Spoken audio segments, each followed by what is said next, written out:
RSS സവിശേഷമായി കേരളത്തിൽ മറ്റെന്തോ പദ്ധതി ഇടുന്നുണ്ട് എന്നുള്ളതാണ് ഈ മലയാളം സ്പേസുകൾ ഈ വർഗീയ വിഷം ഛർദ്ദിക്കുന്നതിന് പിന്നിലെന്നാണ് പറയപ്പെടുന്നത്. ഈ വർഷം വളരെ നിർണായകമാണ്. 2020 പോലെ പഞ്ചായത്ത് തെരഞ്ഞെടുപ്പ് നടക്കാൻ പോവാണ്.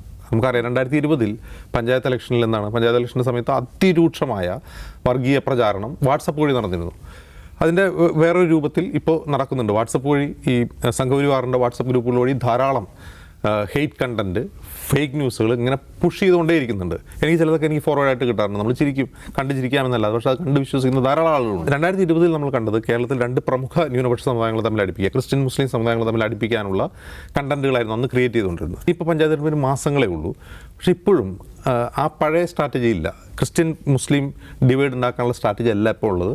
ഇപ്പോൾ നേരെ തന്നെ ഇസ്ലാമോഫോബിക് ആയിട്ടുള്ള കണ്ടൻറ്റുകളാണ് കൂടുതലായിട്ട് വന്നുകൊണ്ടിരിക്കുന്നത്. അതായത് ഞാൻ മനസ്സിലാക്കുന്നത് അങ്ങനെയാണെങ്കിൽ RSSൻ്റെ ക്രിസ്ത്യൻ ഔട്ട്റീച്ച് തൽക്കാലം അവർ ഷെൽഫിലെടുത്ത് വെച്ചിട്ടുണ്ട്, അല്ലെങ്കിൽ മരവിപ്പിച്ച് വെച്ചു എന്നാണ് നമുക്ക് തോന്നുന്നത്. നേർക്ക് നേരെ അടിക്കുക, മുസ്ലിങ്ങളെ ആക്രമിക്കുന്ന, മുസ്ലിങ്ങളെ അധിക്ഷേപിക്കുന്ന, മുസ്ലിങ്ങളെക്കെതിരെ വെറുപ്പ് പ്രചരിപ്പിക്കുന്ന കണ്ടൻസാണ് ഇപ്പോൾ കൂടുതലായി വാട്സപ്പിൽ പ്രചരിക്കുന്നത്.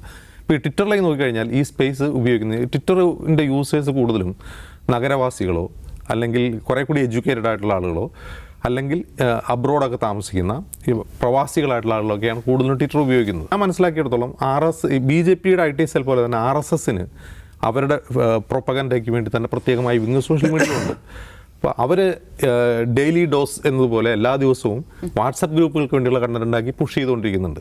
അതുകൂടാതെ വേറൊരു സ്ട്രാറ്റജിയാണിത്. ഈ സ്പേസിൻ്റെ ഒരു പ്രത്യേകത എന്ന് വെച്ചാൽ സ്പേസിൽ ആ റൂമിനകത്ത് കയറി സംസാരിക്കുന്നവരത് കേൾക്കുന്നുള്ളൂ, പുറത്തേക്ക് പോകുന്നില്ല. അത് സാധാരണ രീതിയിലുള്ള RSSൻ്റെ പ്രൊപ്പഗൻഡ പോലെയോ അല്ലെങ്കിൽ ഹെയ്റ്റ് സ്പീച്ച് പോലെയോ അതിനെ കാണാൻ പറ്റില്ല.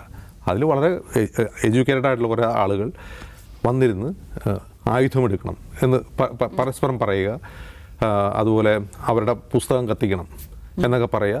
അപ്പോൾ അതിൻ്റെ ഒരു ലക്ഷ്യം എന്തായിരിക്കും അതിൻ്റെ ഉദ്ദേശം എന്ന് വെച്ചാൽ ആ റൂമുകളിലേക്ക് കൂടുതൽ ആളുകളെ കൊണ്ടുവരിക, അവരെ ഈ സാധനം ബ്രെയിൻ വാഷ് ചെയ്യിപ്പിക്കുക എന്നുള്ളതാണോ എന്നറിയില്ല.